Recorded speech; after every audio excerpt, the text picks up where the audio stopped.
ইসলামে 5টি ফরজ কাজগুলোর মধ্যে রোজা তৃতীয় স্থানে রয়েছে।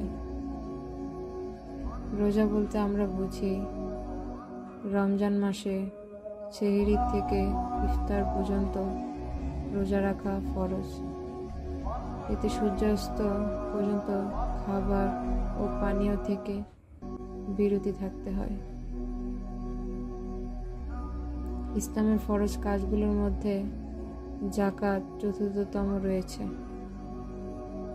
যাকাত বলতে আমরা বুঝতে পারি সম্পদ থাকা অবস্থায় নির্দিষ্ট পরিমাণ টাকা 2.5% গরিবদের দেওয়ার জন্য ফরজ। এটা শুধুমাত্র প্রাপ্তবয়স্ক এবং সক্ষম মুসলমানদের উপর ফরজ। ইসলামের ফরজের কাজগুলোর ভিতরে হজ 5ম নম্বরে রয়েছে।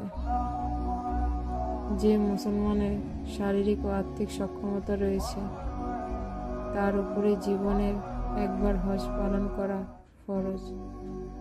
হজ মক্কায় অনুষ্ঠিত একটি ইবাদত যা ইসলামের 5মতম স্তর।